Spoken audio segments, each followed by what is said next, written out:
morning students. Today we will discuss our topic कार्बनिक compounds. कार्बनिक compounds की unit में हम टॉपिक पढ़ रहे थे प्रिपरेशन मेथड ऑफ कार्बनिक कंपाउंड्स। जो प्रिपरेशन मेथड ऑफ कार्बनिक कंपाउंड था उसमें हमने एक मेथड डिस्क्राइब कर लिया था एल्केनोइक एसिड से। उसके 3 मेथड्स पढ़े थे कि एल्केनोइक अम्लों की कैल्शियम बेरियम लवणों के सुस्तासन से और एल्केनोइक अम्लों के त्वरित विघटन से भी हम प्राप्त कर लेते हैं कार्बोनिल यौगिकों और ऑर्गेनोलिथियम यौगिकों की या कार्ब लिथियम यौगिकों की एल्केनोइक अम्लों से क्रिया पर भी किसकी प्राप्ति कर ली जाती है, कार्बोनिक कंपाउंड्स की प्राप्ति कर ली जाती है। अब इसके आगे के मेथड्स हम देखते हैं और कौन कौन से मेथड है जिनके द्वारा इसका निर्माण किया जाएगा। सेकेंड हम मेथड लेते हैं जो भी एक इम्पोर्टेंट मेथड है, इसके बारे में हम चर्चा कर लेते हैं। ये मेथड आपके आ जाएगा एल्किनों के ओजोनिक अपघटन से। तो ओजोनोलाइसिस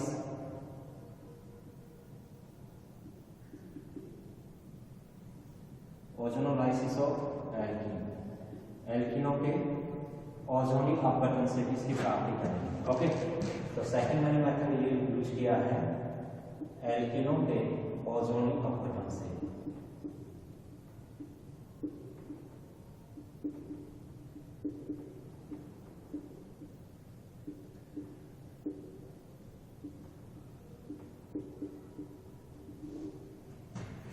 देखिए स्टूडेंट, बहुत सारी बातें होती हैं कि भाई एल्केनोइक एसिड्स का ओजोनीय अपघटन करवाएंगे तो उससे किसकी प्राप्ति होगी, क्या वहां प्राप्त होगा, कंपाउंड्स कैसे होंगे, और उन कंपाउंड्स के बीच में हम देखते हैं कि कुछ और भी बातें हो सकती हैं क्या। तो सबसे पहले हम यहीं पे बात कर लेते हैं कि भाई जब हम एल्किनोस का फॉर्मेशंस पढ़ रहे हैं, ओजोनोइड्स का निर्माण करेंगे तो ओजोनोइड्स के निर्माण में भी बहुत सारी बातें आ जाती हैं।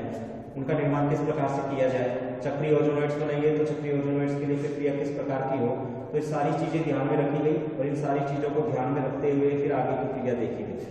तो स्टूडेंट्स क्या हुआ वो आपको मैं बता देता हूँ। देखो जो एल्केनोइक एसिड्स होते हैं या हम बात कर लेते हैं एसिड जो भी हमने अभी देखा एल्केनोइक एसिड से बताया। अब एल्केनों के ओजोनीय अपघटन में क्या होता है, कोई भी एल्कीन हो, जब एल्कीन की ओजोन अणु से क्रिया करवाई जाती है तो चक्रीय ओजोनोइड का फॉर्मेशन होगा और उस चक्रीय ओजोनोइड को जब जिंक डस्ट की उपस्थिति में हम उसको जिंक डस्ट व जलयुग्म के द्वारा जब उसको अपघटित करवाते हैं तो वहां पर क्या होता है, कंपाउंड्स के रूप में प्राप्त होते हैं कार्बोनिक कंपाउंड्स। ठीक है, तो एल्किनों के ओजोनिक अपघटन से भी किसकी प्राप्ति होती है, एल्किनों के ओजोनिक अपघटन से भी प्राप्ति हो जाती है, वो किसकी होगी, कार्बोनिक कंपाउंड्स की। तो कार्बोनिक यौगिकों के निर्माण की महत्वपूर्ण विधि है, एल्किनों का ओजोनिक अपघटन भी एक महत्वपूर्ण विधि है। इस विधि में क्या किया जाता है तो आपको मैं बता चुका हूं कि इस विधि के अंदर किसी भी एल्कीन की किससे क्रिया करवाई जाती है, इस एल्कीन में किसी भी एल्कीन की ओजोन से क्रिया करवाकर पहले चक्रीय ओजोनाइड्स निर्मित किए जाते हैं और बने हुए चक्रीय ओजोनाइड का जिंक डस्ट व जलयुग्म द्वारा अपघटन करवाए जाने पर या क्रिया करवाए जाने पर जिंक डस्ट जल से अभिकृत करवाए जाने पर उनका अपघटन हो जाता है कंपाउंड्स या कार्बोनिक कंपाउंड्स। अब एल्किनों के ओजोनिक अपघटन में जो उत्पाद प्राप्त होते हैं कार्बोनिक कंपाउंड्स, उनका विश्लेषण करके हम मूल क्रियाकारी एल्किन अणु की संरचना का भी निर्धारण कर सकते हैं। तो ये बहुत महत्वपूर्ण विधि है। तो एल्किनों का ओजोनिक अपघटन जो होगी कार्बोनिक यौगिकों की बहुत ज्यादा, या हम कह सकते हैं very important methods of carbonic compounds. Carbonic यौगिकों का एक बहुत ही महत्वपूर्ण अभिक्रिया है ये। तो कार्बोनिक यौगिकों में महत्वपूर्ण अभिक्रिया में क्या होता है, सबसे पहले कोई भी एल्किन हो के XYZ मैं समझा देता हूँ, किसी भी एल्किन की किससे क्रिया करवानी है, सबसे पहले किसी भी एल्किन की ओजोन से क्रिया करवानी है। जब इसकी ओजोन से क्रिया करवाई जाती है तो चक्रीय ओजोनोइड्स फॉर्मेट होते हैं। इस प्रकार से देखिएगा,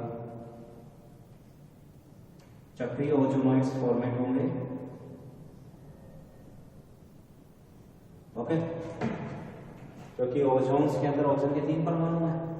अब इसका विघटन करवाएं फ्री रेडिकल मैकेनिज्म के द्वारा तो O2 प्लस नवजात ऑक्सीजन प्राप्त होगी जो मूल की ऑक्सीजन, और वो रेडिकल जो ऑक्सीजन होगी वही इस अभिक्रिया को आगे संपादित कर देती है। ठीक है, तो वैसे हम डायरेक्टली हम कहेंगे कि एल्किन की जब ओजोन से क्रिया करवाई जाती है तो चक्रीय ओजोनोइड्स प्राप्त होता है। इस चक्रीय ओजोनोइड का क्या करवा देते हैं, जिंक डस्ट व जलयुग्म द्वारा जब इसको अभिकृत करवाया जाता है तो क्या कंडीशंस हो जाएगी, इसका विघटन होगा। ये देखिएगा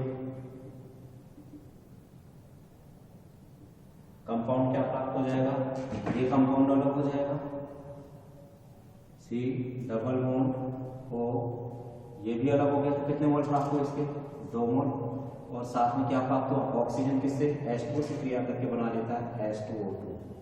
अब चूंकि जो H2O2 होता है ये प्रबल ऑक्सीकारक होता है, ऑक्सीडेंट है, और ऑक्सीडेंट होने के कारण क्या करेगा, ये ऑक्सीडेंट होने के कारण अभिक्रिया में बने हुए जो भी कार्बोनिल कंपाउंड्स होंगे उनको और अम्लों में ऑक्सीकृत कर सकता है। तो ऐसी स्थिति में क्या हो जाएगा, जो जिंक होगा अभिक्रिया में प्रयुक्त, वो जिंक क्या करता है, वो जिंक इस प्रबल ऑक्सीकारक H2O2 के लिए विषाक्तता का कार्य करता है, उससे क्रिया कर उसे किसमें परिवर्तित कर देता है, वाटर में, और खुद ऑक्सीकृत हो जाता है। तो यहाँ धात्विक जो जिंक होगा या जो जिंक डस्ट होगा वो किससे क्रिया करेगा, प्रबल ऑक्सीकारक बनने वाले अभिक्रिया में बनी हुई H2O2 से तुरंत क्रिया करके स्वयं ZNO में ऑक्सीकृत हो जाता है, उसे H2O में कन्वर्ट कर देता है, जिससे अभिक्रिया में बनने वाले कार्बोनिल कंपाउंड का और आगे ऑक्सीकरण संभव नहीं होता और हम इसे अभिक्रिया मिश्रण से पृथक कर लेते हैं। तो ये प्रक्रिया चलती है। तो इस प्रक्रिया के अंदर ध्यान रखिएगा, ये प्रोसेस एक नॉर्मली मैंने प्रोसेस बताया, रिपीट कर रहा हूँ, किसी भी एल्कीन की ओजोन से क्रिया पर चक्रीय ओजोनोइड्स की प्राप्ति होती है। बने हुए चक्रीय ओजोनोइड्स जिंक की उपस्थिति में, जल द्वारा जिंक की उपस्थिति में जलयुग्म द्वारा अपघटित होकर के कार्बोनिल यौगिकों में परिवर्तित हो जाते हैं। साथ ही अभिक्रिया में हाइड्रोजन पेरोक्साइड निर्मित होता है जो प्रबल ऑक्सीकारक है, परंतु अभिक्रिया में प्रयुक्त जिंक इस प्रबल ऑक्सीकारक हाइड्रोजन पेरोक्साइड को H2O में परिवर्तित कर देता है, स्वयं ऑक्सीकृत हो जाता है ZNO के रूप में, जिससे अभिक्रिया में बनने वाले कार्बोनिल यौगिकों का और आगे ऑक्सीकरण संभव नहीं हो पाता। इसलिए कार्बोनिल यौगिकों की एक महत्वपूर्ण अभिक्रिया है। अब देख लेते हैं इसमें कौन कौन सी एल्कीन्स बनेंगी, वो सारी बातें देख लेते हैं।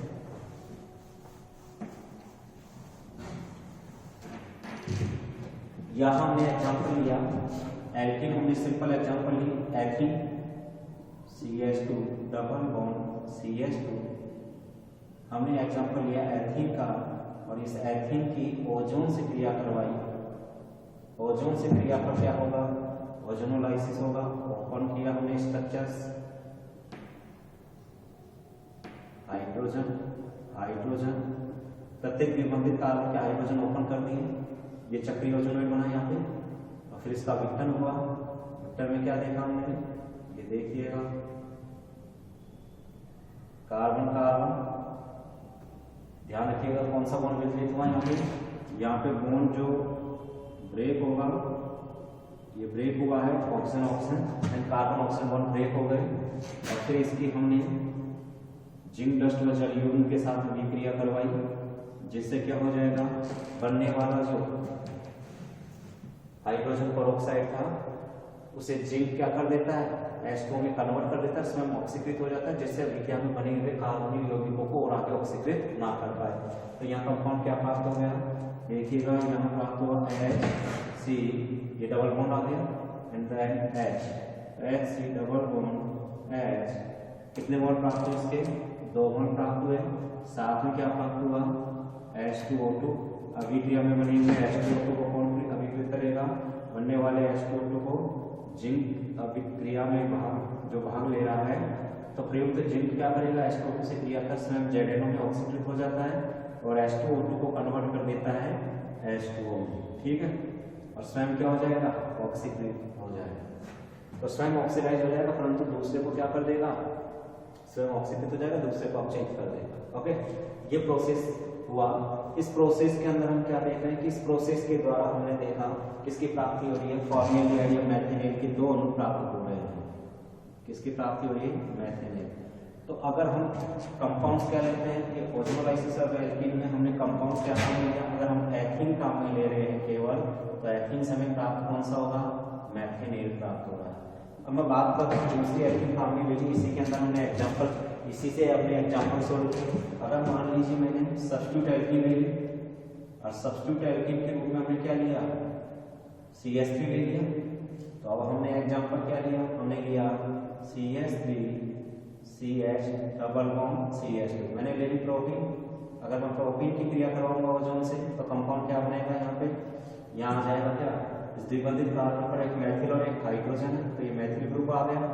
अब ऐसी स्थिति में इसका ओजोनिक बनने वाले जो चक्रीय ओजोनोइड का जो जिंक डस्ट के साथ अभिक्रित करवाते हैं, इसका अपघटन होता है, तो इसके अपघटन पर किसकी प्राप्ति होगी, तो इसके अपघटन पर प्राप्ति हो जाएगी, और अपघटन पर प्राप्ति पर क्या बनेगा, एक तो बनेगा CH3 ये वाला ग्रुप बन रहा है CH3CHO। तो हमने कहा एक तो बन रहा है CH3CHO ग्रुप और दूसरा कौन सा बन रहा है, दूसरा बन रहा है HCHO। दूसरा प्राप्त हो रहा है हमें HCHO एंड देन साथ में प्राप्त हो रहा है H2O2।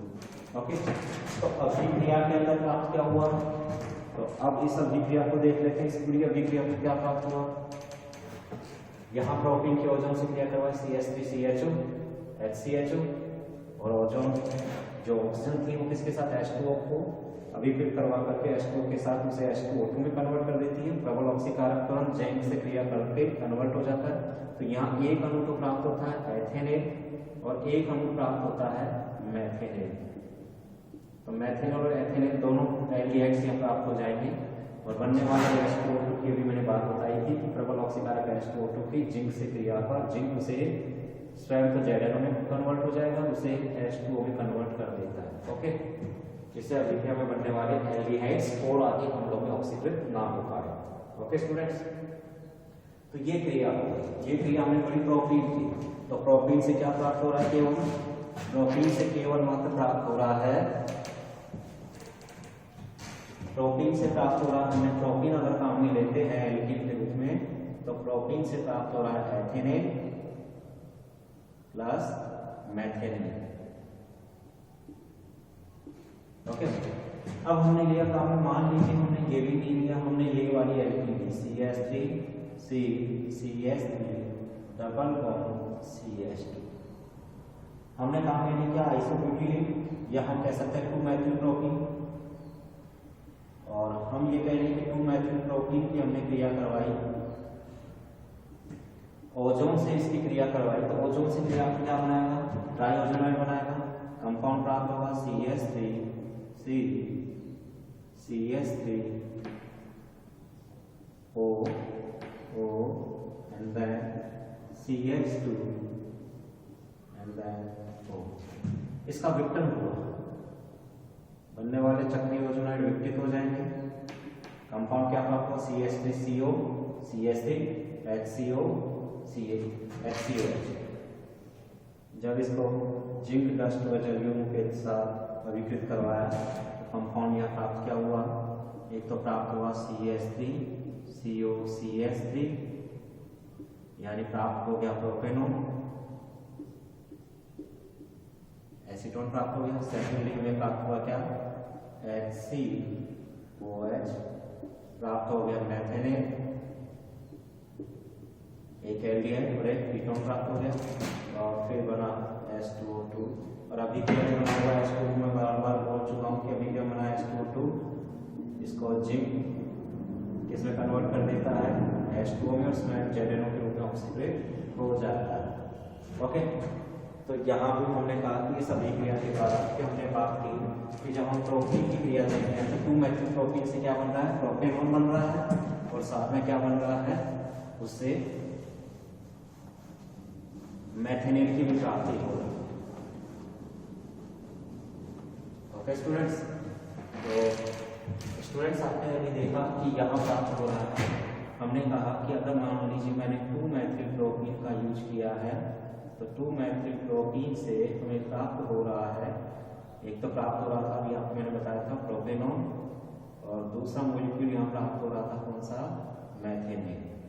लेकिन अगर हम बात करें स्टूडेंट कि अगर मान लीजिए मैंने एल्किन स्टाइल काम में ले ली C6H5 CH double bond CH2 style, ये भी एक एल्कीन है लेकिन ये एरोमेटिक क्योंकि इसमें बेंजीन रिंग जुड़ी हुई है, ध्यान रखिएगा। हमने स्टाइल लिया है, कैसा संतृप्त कंपाउंड का मिला aromatic compound.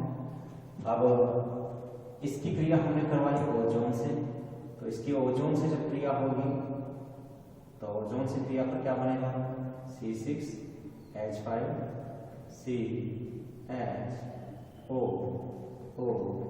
CH and then O। अब इसका वो जिंक डस्ट या जलयुग्म द्वारा इसकी अभिक्रिया करवाएंगे, अभिकृत करवाने पर क्या होगा, इस चक्रीय ओजोनाइड का विघटन हो जाएगा। ये देखिएगा इसका विघटन हो गया, कंपाउंड क्या प्राप्त हुआ, C6H5 double bond OH and then दूसरा प्राप्त हुआ HCHO। ठीक है, तो यानी क्या प्राप्त हुआ है, तो बेंजोइलेट प्राप्त हुआ, एक मैथेनेट। तो ये अगर कंपाउंड काम में लेते हैं, हम स्टाइलिन काम में लिए अगर हमने,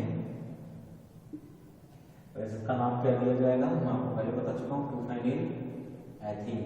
स्टाइलिन को क्या कहा गया था, 2-फेनिल एथीन। अगर हमने काम में ली है तो 2-फेनिल एथीन के द्वारा हमको क्या प्राप्त होगा, तो 2-फेनिल एथीन, इसके द्वारा प्राप्त होता है बेंजोइलेट C6H5CHO और साथ में प्राप्त होता है HCHO मैथेनेट। बेंजोइलेट और परमिलेट दोनों प्राप्त हो जाएंगे। ये अभिक्रिया हुई, वही निकलने वाले H2O को, जो निकलने वाला H2O था उसकी जिंक के साथ क्रिया पर कन्वर्ट हो जाता है पुनः वो किसमें, H2O में, और जिंक का जिंक ऑक्साइड में परिवर्तन हो जाता है। ये भी हो गया। एक लास्ट एग्जांपल मैं इसमें ले रहा हूँ, जैसे एल्केनो का वजन यहाँ कंप्लीट हो जाएगा। मैंने लिया जैसे C6, चलो ले लेते हैं C6H5 and then CH double bond CH single bond C6H5,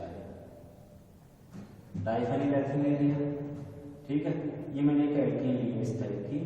अब इस एल्कीन की मैं क्रिया करवा रहा हूँ किससे, ओजोन से। अगर क्रिया करवाऊंगा तो कंपाउंड क्या प्राप्त होगा, तो बनने वाला जो चक्रीय ओजोनॉइड होगा वो किस प्रकार का होगा, बनने वाला जो चक्रीय ओजोनॉइड होगा वो इस टाइप का होगा, स्टिक इंटेंसिटी कम है। और फिर इसका क्या हुआ, किसकी उपस्थिति में, जिंक जल युग्म के साथ जब अभिक्रिया करवाएंगे तो इसका चक्रीय ओजोनॉइड का विघटन होगा और कंपाउंड क्या प्राप्त होगा, मैं देख सकते हैं C6H5COH C6H5COH, दो अणु बेंजील्डिहाइड के प्राप्त हो रहे हैं। किसके प्राप्त हो रहे हैं, दो अणु बेंजील्डिहाइड के प्राप्त हो रहे हैं।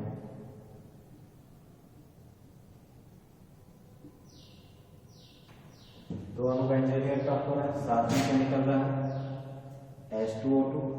बनने वाला जो H2O2 था, इसकी जिंक से जब क्रिया करवाएंगे तो जिंक ZnO में ऑक्सीकृत हो जाएगा, इससे किस में कन्वर्ट कर देता है, H2O में रिड्यूस कर देता है, चेंज कर देता है। ओके स्टूडेंट्स, तो ये एग्जांपल की वजह से बेंजील्डिहाइड प्राप्त होता है भाई।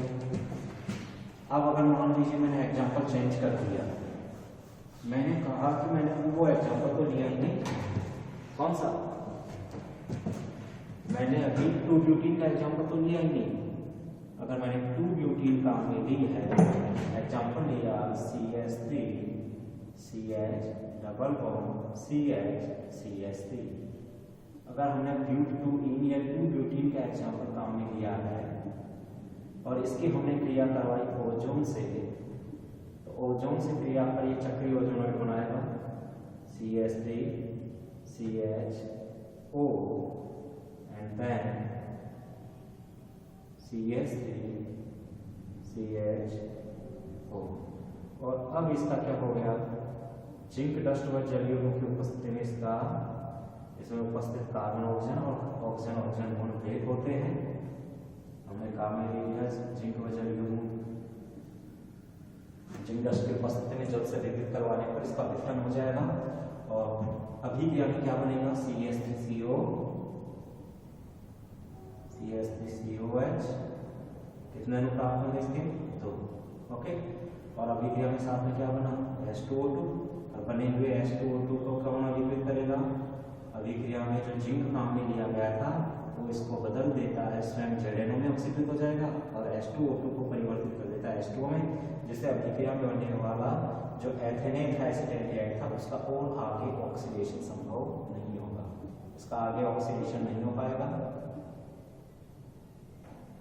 यानी ऑक्सीडेशन क्या हो जाएगा, इसका प्रोहिबिटेड हो जाएगा, अवरुद्ध हो जाएगा। ओके, नेक्स्ट अपन मान लीजिए यहाँ एल्कीन 2-ब्यूटीन की जगह हम एग्जांपल चेंज कर देते,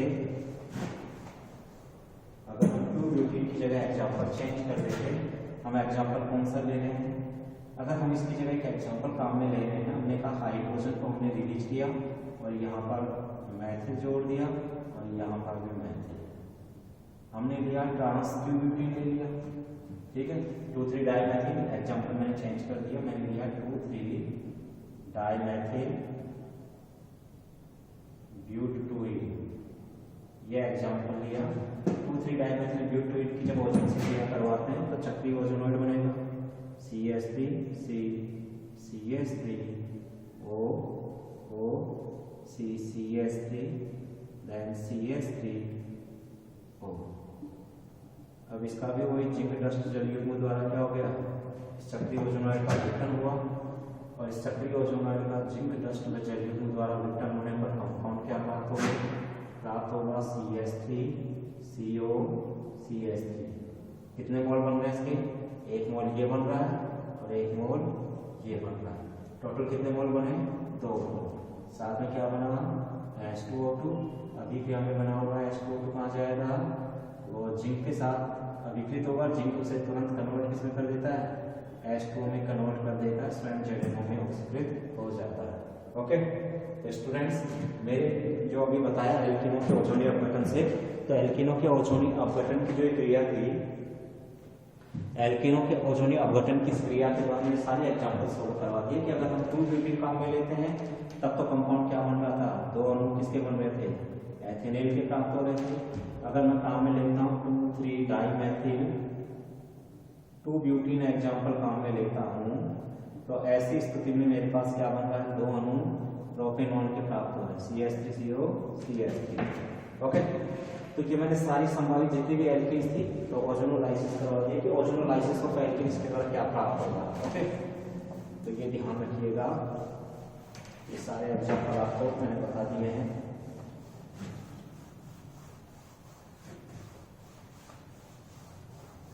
तो ये हो गया आपके एल्कीनों के ओजोनीय अपघटन से।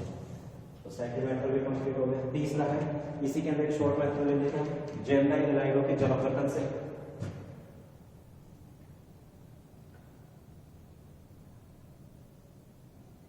Hydrolysis of gem di halide compound.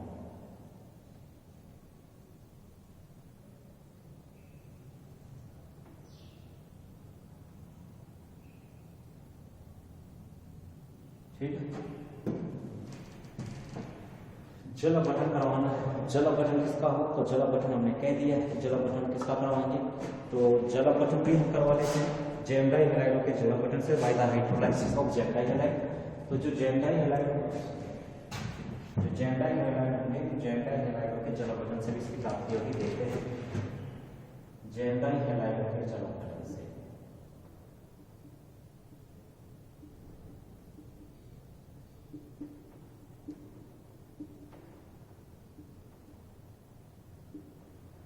जेमडाई हैलाइडों के जलीय अपघटन से, जेमडाई हैलाइडों के जलीय अपघटन से क्या प्राप्त होगा वो देखते हैं। जेमडाई हैलाइडों के जलीय अपघटन से भी कार्बोनिक कंपाउंड्स की प्राप्ति होती है। सबसे पहले तो जेमडाई हैलाइड क्या होता है, ऐसे डाई हैलाइड जिनमें दोनों हैलोजन परमाणु कार्बन चेन के किसी एक ही कार्बन परमाणु से बंधित होंगे वो कहलाते हैं आपके जेमडाई हैलाइड। अब जो जेमडाई हैलाइड होते हैं इनकी जब जलीय कास्टिक क्षारों से क्रिया करवाई जाती है तो ये सबसे पहले मध्यवर्ती डायोल बनाते हैं, और जो बनने वाला मध्यवर्ती डायोल होगा जिसमें एक ही कार्बन पर 2 OH ग्रुप होंगे तो ऐसा डायोल क्या हो जाएगा, अस्थायी होगा। तो मध्यवर्ती डायोल निर्मित करते हैं जो अनस्टेबल होता है और शीघ्रता से एक अणु जल का निष्कासन करके कन्वर्ट किसमें हो जाते हैं, ये कन्वर्ट हो जाते हैं कार्बनिक यौगिकों में। ओके, तो स्टूडेंट्स देखते हैं कौन कौन से होंगे। मैंने एग्जाम्पल काम में लिया जैसे CH3 CH Cl2 ethylene chloride, और एथिलीन क्लोराइड को हमने एक्वस KOH काम में लिया, हमने जलीय कास्टिक क्षार के रूप में इसके साथ अभिकृत करवाया। क्या निकल जाएगा यहाँ से निकल गया 2KCl, क्षारीय जल अपघटन करवाएंगे, क्या निकल गया 2KCl बाहर हो गया, दोनों OH ग्रुप कहाँ गए, कार्बन पर। कंपाउंड क्या बना, CH3 CH OH and then OH। ये जो मध्यवर्ती डायोल बनता है, इंटरमीडिएट जो डायोल होगा, अनस्टेबल डायोल है। ये डायोल कैसा है, अनस्टेबल डायोल। ये तुरंत क्या करेगा, शीघ्रता से एक अणु जल का लॉस कर देता है। किस प्रकार से होगा, ये तोड़ा, ये बनाया, ये हटाया। ओके स्टूडेंट्स, जब जेल्डाई हैलाइडों की जैविक कास्टिक क्षारों से क्रिया करवाई जाती है तो अनस्टेबल डायोल मध्यवर्ती डायोल्स निर्मित होते हैं और बढ़ने वाले जो अनस्टेबल डायोल थे वो शीघ्रता से एक जल का निष्कासन कर देते हैं। और शीघ्रता से जब जल अणु का निष्कासन कर देंगे तो कंपाउंड किसकी प्राप्ति होगी वो आपको पता है। तो जेल्डाई हैलाइडों की या हम बात करते हैं कि जब जेल्डाई हैलाइडों की जैविक कास्टिक क्षारों से क्रिया करवाई जाती है तो मध्यवर्ती डायोल्स प्राप्त होते हैं जो कि अनस्टेबल होते हैं, स्थिर होते हैं, शीघ्रता से एक जल का निष्कासन कर देते हैं। कंपाउंड क्या बनाएंगे CH3CHO प्राप्त हो रहा है। यहाँ पे एथेनेल की प्राप्ति हो गई। किसकी प्राप्ति हो गई? एसिटाइल एथेनेल की एल्डिहाइड प्राप्त हो गया। हम यहाँ कह सकते थे कि मान लीजिए एक ही कंपाउंड को हम ये भी ले सकते थे, ये तो हो गया एथिलीन क्लोराइड। अगर मान लीजिए एक ही कार्बन मौजूद हो जैसे H2C डाइक्लोरोमेथेन, अगर हमने ये काम में ले लिया तो इसके द्वारा फॉर्मेल्डिहाइड भी प्राप्त कर सकते हैं। ओके, तो हमको जेल्डाई हैलाइड ले रहे हैं। मैंने एक तो बना दिया कि एथेनेल एल्डिहाइड लेके अब एक कीटोन बनाना है। तो ये तो हो गया 1,1 डाइक्लोरोएथेन कंपाउंड अल्किसिनेन 1,1 डाइक्लोरोएथेन। ये एक जेल्डाई हैलाइड है, इसकी क्रिया से तो बना है एथेनेल। अगर हमने काम में ले लिया CH3 CCl2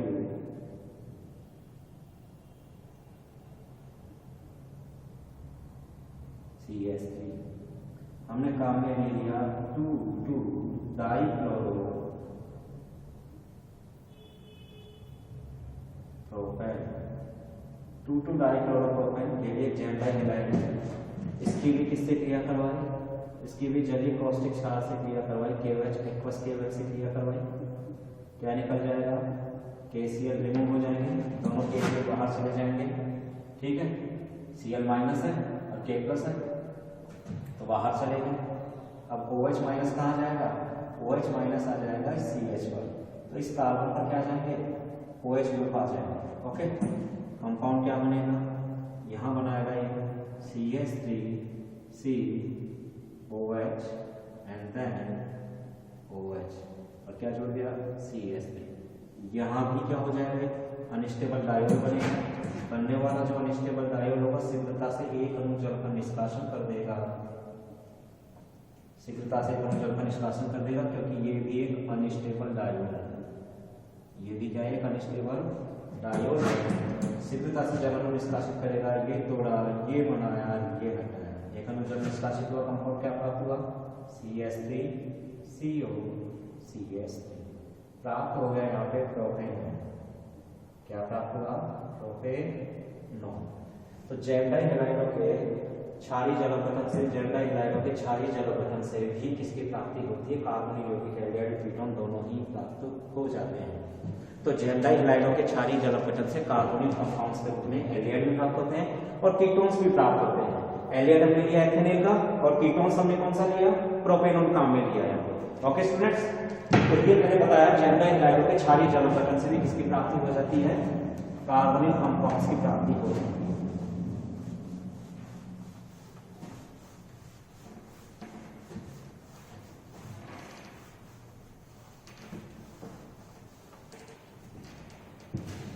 ये मेथड करवाया है। नेक्स्ट मेथड हम ले लेते हैं। टाइमिंग है डिसाइड। ओके स्टूडेंट, मेरे पर दी गई जानकारी से आप सेटिस्फाई हो तो प्लीज वीडियो को लाइक जरूर कीजिए। Thank you.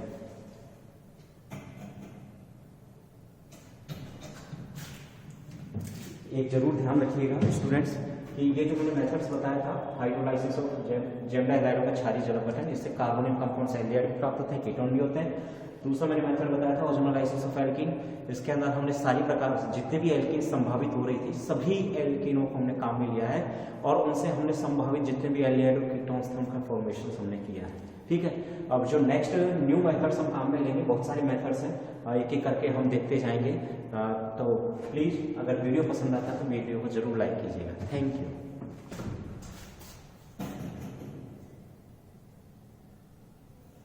स्क्रीनशॉट ले लीजिए आप चाहे तो, जो मेथड्स करवा दिए गए हैं।